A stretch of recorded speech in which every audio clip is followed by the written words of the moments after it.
సరే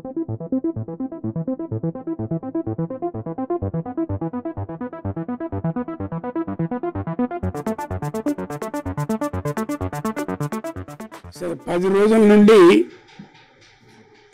వత్తుల సిద్ధేశ్వర్ గారు ఆమరణ నిరాహార దీక్ష సమగ్ర కులగణన వెంటనే చేపట్టాలి, స్థానిక సంస్థల్లో 42% బీసీలకు వాటా పెంచాలి అనేది ఆ డిమాండ్స్ మీద 10వ రోజు ఇవాళ ఆమరణ నిరాహార దీక్ష చేయడం జరుగుతూ ఉంది.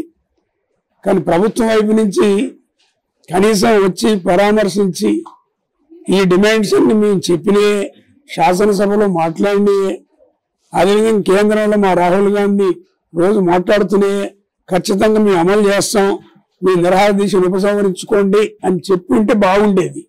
ఇప్పుడు దామోదర రాజనరసింహ గారు కూడా వచ్చిండు ఇప్పుడే, నేను కూడా ఆయన కలిసిన. కానీ నేను కలిసి చెప్పింది ఏంటంటే హాస్పిటల్స్లో ఉన్న పరిస్థితులు, ముఖ్యంగా చికెన్ గున్యా, మలేరియా, రకరకాల జబ్బులతో హాస్పిటల్ కిటకిటలాడుతున్నాయి, దాన్ని పరిశీలించి పరిష్కారం చేయండి అని నేను దామోదర రాజనరసింహ గారికి నేను విజ్ఞప్తి చేయడం అనేది జరిగింది. అయితే ఆయన ఇక్కడికి వస్తాడేమో అని అనుకున్నా నేను, కానీ ఇక్కడికి వచ్చి పరామర్శించి 4 మాటలు చెప్పి అతన్ని ఆమరణ నిరాహార దీక్షను ఉపసంహరింపజేస్తున్నామని ఆశాభావం నాకు ఉండే, కానీ నాకేం అది అయిపోయట్లేదు. ఇప్పటికైనా నేను కోరుతున్నా, సిద్ధేశ్వర్ గారు చేసినటువంటి ప్రయత్నం మంచి ప్రయత్నం. ఆయన ఈ 2 అంశాలు ఏదైతే 2 ఎజెండాల మీద నిరాహార దీక్ష చేస్తున్నాడో ఇప్పటికే మంచి ప్రచారం జరిగింది, ప్రజల దృష్టికి పోయింది, ప్రభుత్వం దృష్టికి పోయింది.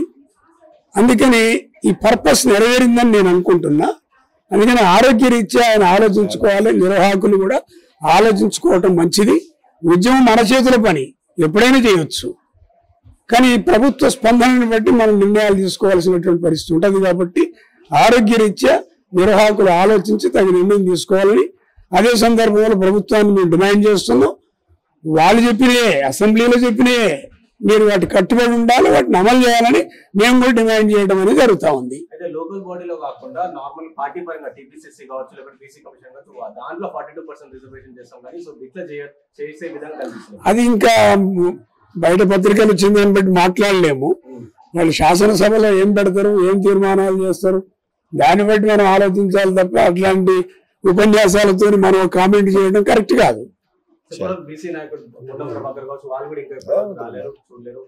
అది వాళ్ళ విజ్ఞతకు వదిలేయాలి తప్ప వాళ్ళు రాలేదు ఏందారని మనం ఏం చేస్తాం.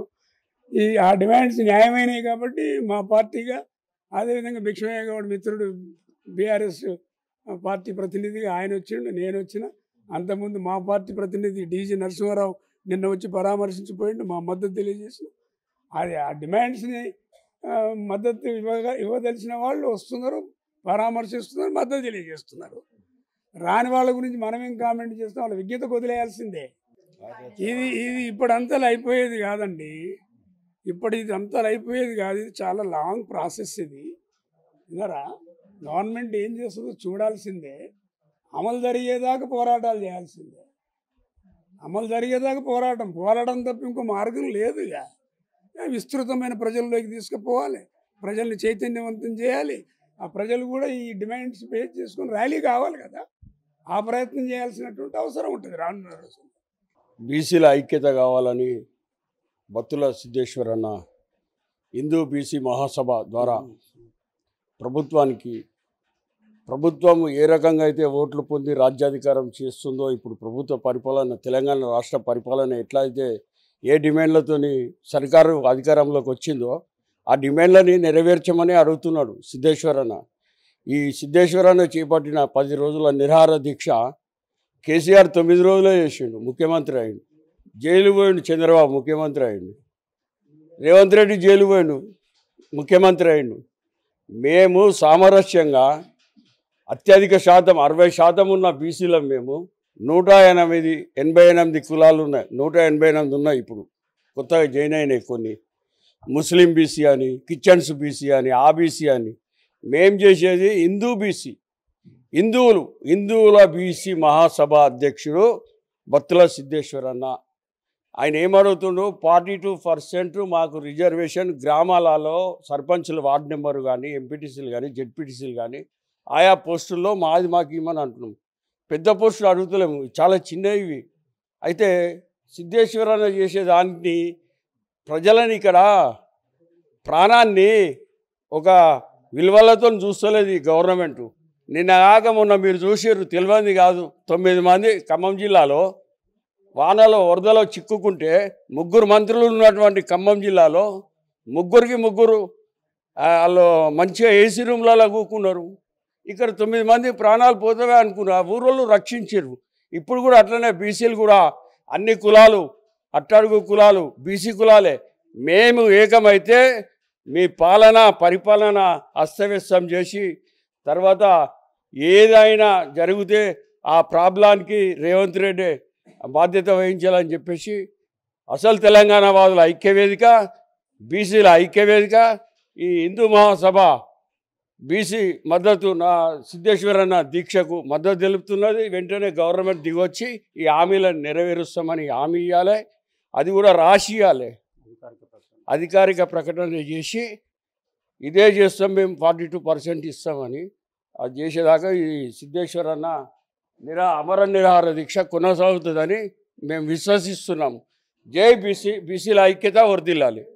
నా పేరు భువనగిరి శ్రీనివాస్, నేత Nagula Srinivas Yadav, high court advocate. Hindu BC Mahasabha అధ్యక్షులు బత్తుల సిద్ధేశ్వర్ పటేల్ గారు గత 10 రోజులుగా ఆమరణ నిరాహార దీక్షను కొనసాగిస్తూ ఉన్నారు. బీసీలు మొదలుపెట్టినటువంటి ఈ నిరాహార దీక్షను సంచార నిరాహార దీక్షగా మార్చినటువంటి రేవంత్ రెడ్డి గారి ప్రభుత్వం బీసీలను విడగొడితే పడిపోతారని అనుకుంటారు. ఇప్పుడు మీరు విడగొట్టి ఒకరిని వరంగల్ పంపిరు, ఒకరిని ప్రతిమ హాస్పిటల్ పంపిరు, ఒకరిని గాంధీ హాస్పిటల్ ఉంచారు. అయినా సరే విడిపోలేదు, సంఘటితంగానే ముందుకు వెళ్తామనేటువంటి మెసేజ్ మీకు ఈ పాటికి అంది ఉంటుందని మేము ఆశిస్తున్నాం. మీ మంత్రివర్గ సభ్యుడైనటువంటి ఆరోగ్య శాఖ మంత్రి దామోదరం రాజనరసింహ గారు హాస్పిటల్ వరకు వచ్చిండ్రు. కనీసం ఒక ఎస్సీ బిడ్డగా సాటి బీసీల పట్ల కనీసం ప్రేమతో వచ్చి కలిసి కనీసం విజ్ఞప్తి చేస్తారనేటువంటి ఆలోచన కూడా ఉండే.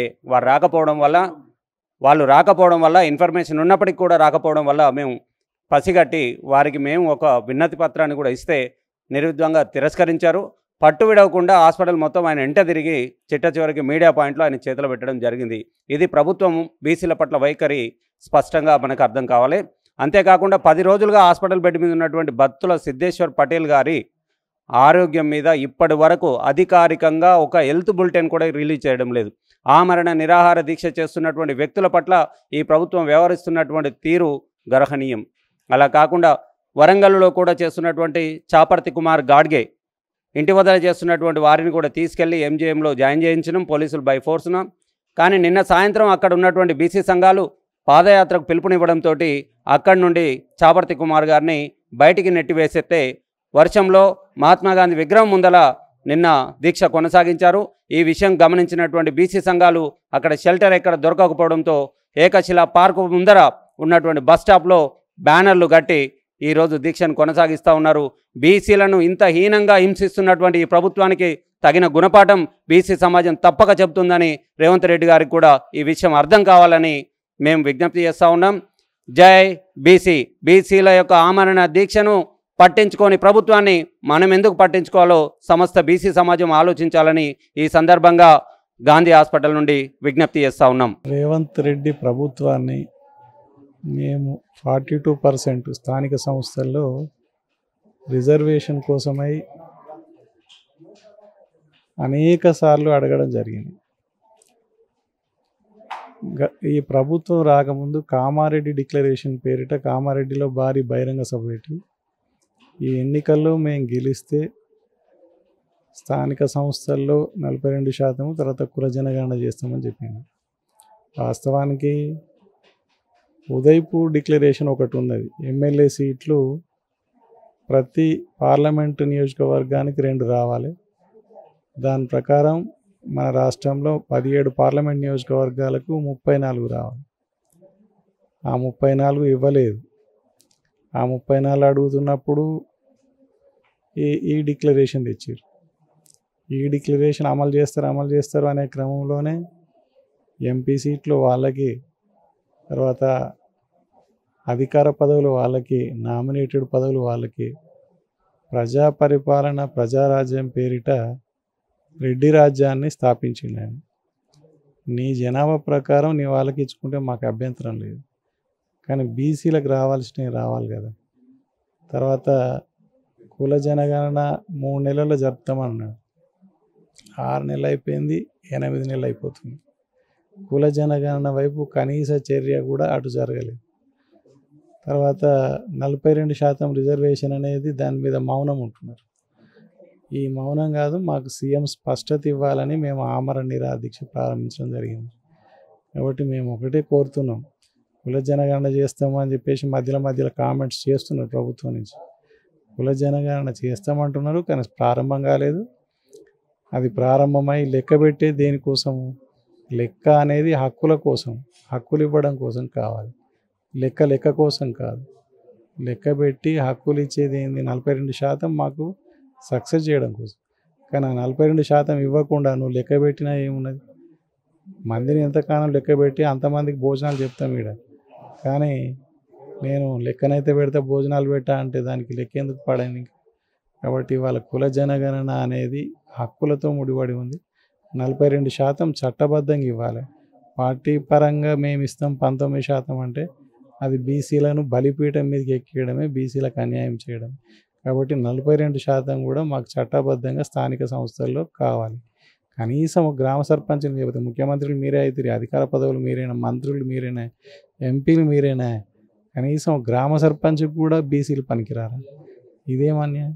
అందుకోసమని స్థానిక సంస్థలలో 42% లేకుండా ఎన్నికలు జరిపితే అది మా శవాల మీదనే ఎన్నికలు జరపాలని హెచ్చరిస్తున్నాం ఈ ప్రభుత్వాన్ని. ప్రభుత్వం మొండిగా ఉంది, మేము అంతకంటే మొండిగానే ఉన్నాం. ఎందుకంటే తరతరాలుగా బీసీ సమాజానికి అన్యాయం జరుగుతూ వస్తుంది. ఓడిపోయి మా మా అణగారిన కులాల అవకాశాలని తీసేసుకునే కంటే ఒకరు చనిపోతే వచ్చే నష్టమేం లేదు. అందుకని ఈ నష్టం, ఆరోగ్య నష్టాలన్నీ తెలుసుకొని ఇమీడియట్గా మేము ఆమరణ దీక్ష కూసోగానే అంగీకరించే ప్రభుత్వం అనేది ఏమనుకోలేదు. మా పోరాటం మేము చేస్తాం. కాబట్టి ఖచ్చితంగా ప్రభుత్వం నుంచి స్పష్టమైన హామీ వచ్చేంత వరకు సీఎం స్పందించాలి. అంతవరకు ఈ ఆమరణ దీక్ష కొనసాగుతూనే ఉంటుంది. ఇప్పుడున్న పరిస్థితులు చూసుకుంటే మీరేమో లోకల్ బాడీ ఎలక్షన్స్ 42% పెంచాలన్నారు, కానీ ఇప్పుడు కాంగ్రెస్ పార్టీ పరిస్థితి చూసుకుంటే కేవలం లోకల్ బాడీ ఎలక్షన్స్ కాకుండా వేరే దాంట్లో పెంచి ఇచ్చే యోచనలు ఉన్నట్టు తెలుస్తుంది. మేము అన్ని రంగాలలో కావాలంటాం. నువ్వు చెప్పింది లోకల్ బాడీ ఎన్నికలలో అన్ని రంగాలలో కావాలి, మా వాటా మాకు కావాలి. అవి ఇస్తే మాకు అభ్యంతరం ఎందుకు ఉంటుంది? కానీ లోకల్ బాడీ ఎన్నికల్లో నువ్వు ఇచ్చిన వాగ్దానం మేము అడిగింది కాదు అది. కాబట్టి నువ్వు ఇచ్చిన వాగ్దానానికి నువ్వు కట్టుబడి ఉండాలి కదా. అట్లా సో చివరిగా ఏం చెప్తారు ప్రభుత్వానికి, ఏం చెప్తారు బీసీ నాయకుల కంటే ఎవరైతే వచ్చి చూడలేరు అలాంటి నాయకులు పేరున్న నాయకులకి? మేము పేరున్న నాయకులు, బీసీ సంఘాల నాయకులు అందరూ వచ్చిండ్రు. ఆర్ కృష్ణన్ వచ్చిండు, తర్వాత అందరూ వచ్చిండ్రు. ప్రభుత్వానికి ఏం చెప్తా అంటే, నేను మాకేమీ కొట్లాడాలి, ఆమరణ దీక్ష చేసుకోవాలి అని బుద్ధిపూర్వకంగా చేసేది కాదు. ఇది ఆరోగ్య నష్టం చేసుకోవాలనేది కాదు. సరే, నా ఒక్కరికి నష్టం జరిగినా రేపు ప్రజల్లో మీరే బదనం అవుతారు, మీ పార్టీకే నష్టం జరుగుతుంది. ఒకవైపు రాహుల్ గాంధీ చెప్తున్నాడు అక్కడ దానికోసం పోరాటం చేస్తున్నాడు, మేము కులగణన చేస్తాం, జిత్న ఆబాది ఉతనే భాగేదారి ఉతనే హక్ అని చెప్తున్నాడు. మీరు ఇక్కడ చేయకపోతే రేపు దేశవ్యాప్తంగా మీ రాహుల్ గాంధీ అవకాశాలని దెబ్బతీసిన వాళ్ళు అవుతారు. నెక్స్ట్ టైం రాహుల్ గాంధీ రావాలంటే మీరున్న రాష్ట్రంలో మీరు చేసిండ్రా అని రాహుల్ గాంధీకి ఒక ప్రశ్న వస్తుంది. కాబట్టి మీ రాహుల్ గాంధీని మీరు అవమానపరుస్తున్నట్టు లెక్క చేయనట్టు లెక్క. కాబట్టి రాహుల్ గాంధీకి అక్కడ ముఖం తెలివి ఉండాలంటే నువ్వు ఇక్కడ ఇది చేయాల్సిన అవసరం ఉంది. అట్లా చేసినప్పుడే రాహుల్ గాంధీకి నువ్వు విధేయుడి కింద లెక్క. లేకపోతే కాంగ్రెస్ పార్టీని ఖతం చేయడానికే నువ్వు తయారైనవు అనేది మేము అర్థం చేసుకుంటాం. వరుసగా ఈరోజు 10వ రోజు ఆమరణ దీక్ష నడుస్తున్నది. ఒక పక్కన రాష్ట్రంలో ప్రజలందరికీ తెలుసు, సంఘాలందరికీ తెలుసు, ముఖ్యంగా రాష్ట్ర ప్రభుత్వానికి కూడా తెలుసు. ఇప్పుడే రాష్ట్ర వైద్య శాఖ మంత్రి గారు పరిపాలనలో భాగంగా గాంధీ హాస్పిటల్కి వచ్చిండు. అతని నోటీసులో కూడా ఉంది పైన ఆమరణ దీక్ష జరుగుతుంది అని.